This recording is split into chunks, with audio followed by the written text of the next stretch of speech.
It's another edition of Time About the Movies, and today we're taking a look at the films of July 3rd, 1998.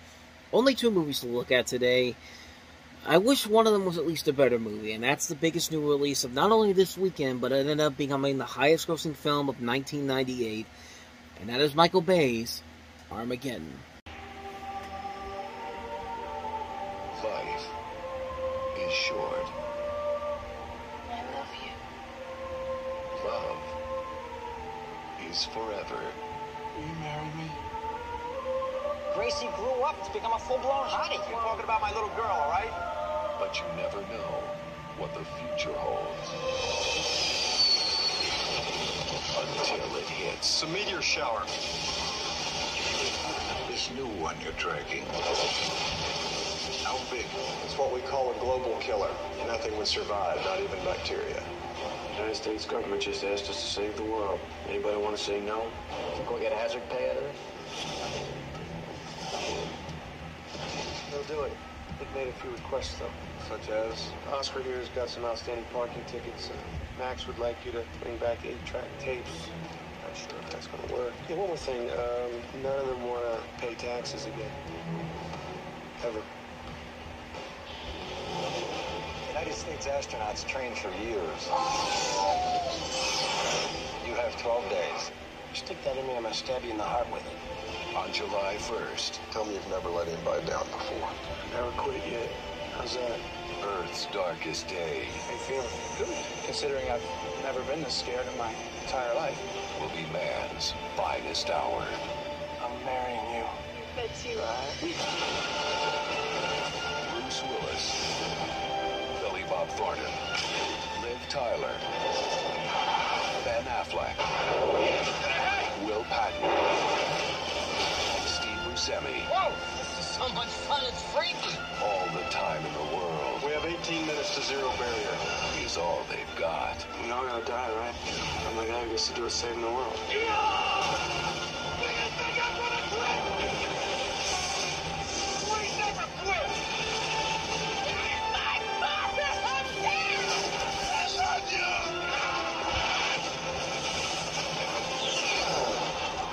Armageddon. A Jerry Bruckheimer production, directed by Michael Bay. Surprised that it's a Michael Bay movie? I couldn't tell. But, you have all these explosions, you have buildings crumbling down. I was almost nearly convinced that this wasn't a Michael Bay movie, but, yeah, I absolutely hate this movie. I hate this movie so much. It started what Michael Bay has now become notoriously known for, being this guy that gives you these lackluster characters, these really melodramatic, romantic subplots, and just does nothing but explosions, action sequences, and nothing spectacular whatsoever. Just the way it was created sounds so typical of a studio that's trying to copy somebody else's success. You have it's like the writer of Deep Impact, Bruce Joel Rubin, said that a production president at Disney actually took notes on everything the writer said during lunch about his script. And basically, Armageddon was created as a counter film at Disney, and they had 9 writers working on the film. 5 of them actually got credited. One of them was J.J. Abrams. Other ones included Robert Towns, Shane Salerno, Tony Gilroy, Jonathan Hensley. But basically, they just took an idea that was already done with Deep Impact, but that they decided to make one of their own, and they even made it clear that they tried to distance this from Deep Impact by 2 months before the movie came out. The president of the studio at the time expanded the budget to $3 million to include an additional special effects scene in which an asteroid impacts Paris, because clearly you needed that to distance yourself from Deep Impact and this movie. And I really don't need to tell you that Deep Impact was the much better movie than Armageddon was. Armageddon was it just wasn't a fun movie, despite the fact that it has these great people involved in it. I mean, Bruce Willis, Billy Bob Thornton, Ben Affleck, Liv Tyler, Steve Buscemi, William Fichtner, Owen Wilson, Michael Clark Duncan, Peter Stormare, Keith David, Jason Isaacs. Just a strong cast overall in this movie.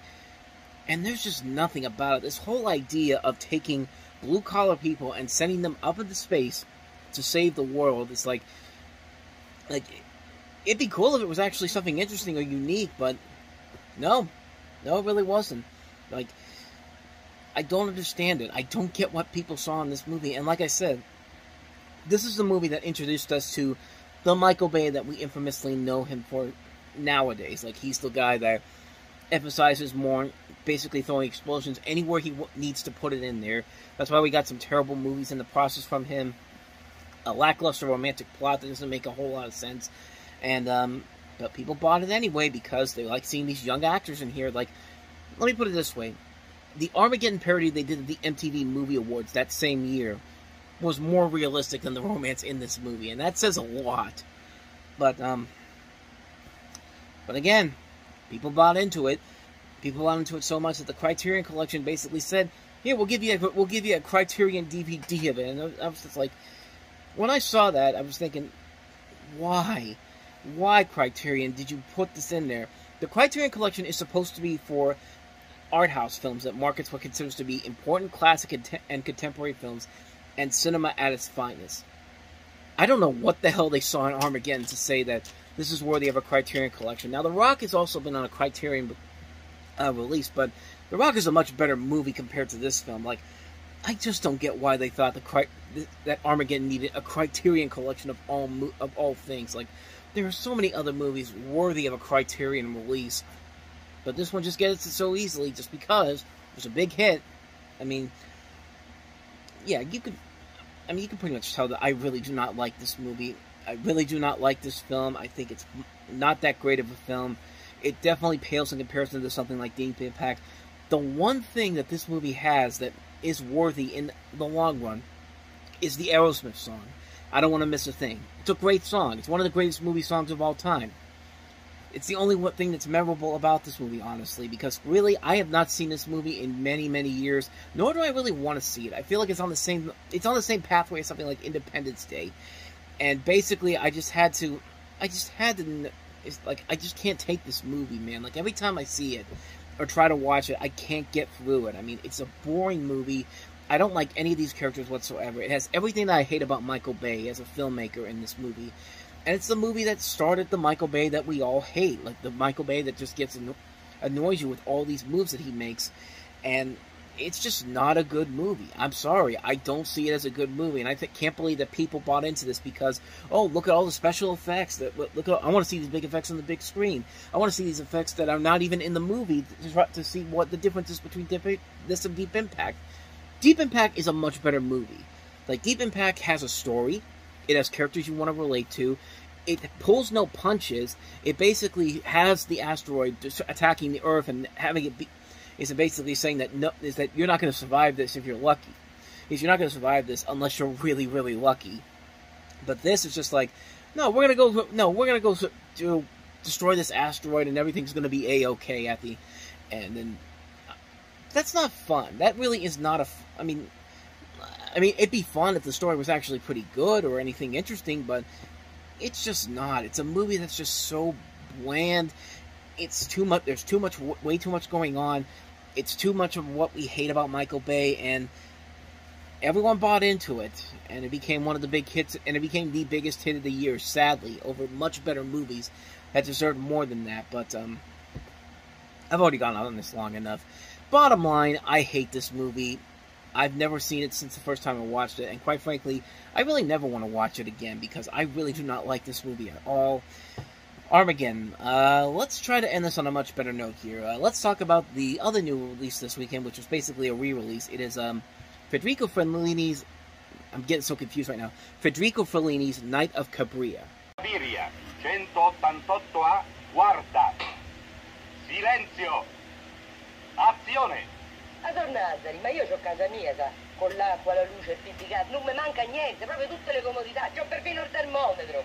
Questa qui, sotto l'archi, non ci ha mai dormito. Una volta, o due. Beh, certo che mi viene a casa come questa. Ma a me mi basta, mi piace. Questa è Cabiria, una piccola donna sola e indifesa che vive nel male senza perdere la speranza del bene. Un angelo con le ali nel fango. This is Federico Fellini, of course, the man that gave us La Dolce Vita, produced by Dino De Laurentiis in one of his earliest productions he's done. And basically, it's based on a story by Fellini, and it's about a woman named Cabiria, played by Giulietta Mazzina, who's a prostitute living in Rome. I've not seen a lot of Federico Fellini movies. I said I've seen La Dolce Vita, which I have. It's a great film. I've seen a couple of other movies of his, Roma, and I'm trying to remember the other one. I think 8.5 was the other one I saw, and they were really good films. I don't know too much about this movie, but considering that I've liked a lot of Fellini's other films that I've looked at, I think I probably like this one. It won the Oscar in 1957 for the Best Foreign Language Film, and it was actually the second straight year that Fellini and Italy won that Oscar, with them winning for La Strada the year before. And the trailer I saw for this looked pretty good. I mean, I like Federico Fellini's work, so there's probably a good chance I actually will give this movie a shot and actually will kind of like it. So I'm definitely very curious to check it out one day, but probably not anytime soon. But that's Federico Fellini's Nights of Cabiria. And so with that said, we wrap up another edition of Time About the Movies. The next time we meet, we'll have 5 movies to look at, and some more big summer movies, including Lethal Weapon 4, the last installment of the Lethal Weapon series with Mel Gibson and Danny Glover, Small Soldiers. We also have Madeline, Pie, and also Hands of a Hard Body, the documentary. So 5 movies to look at next time around. We'll delve into those on the next episode. But until then, thank you very much for watching, and if you want to see more videos like this, please hit the play us on the next page. Check out the previous episode, and also don't forget to like and subscribe button if you want to see more videos like this on this channel. So, with that said, I am off. I will see you guys next time, and until then, as always, take care.